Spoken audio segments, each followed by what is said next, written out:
Welcome back to another technical deep dive here in the debug zone.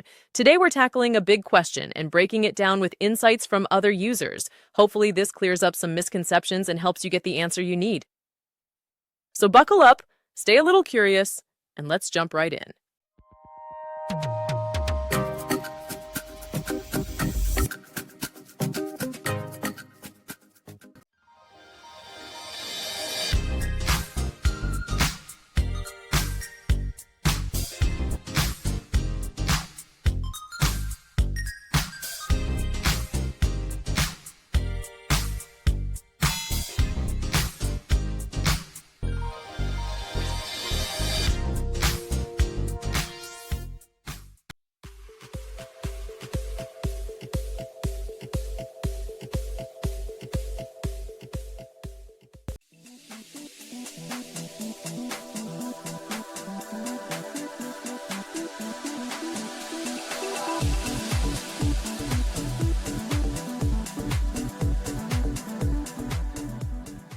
And that's a wrap.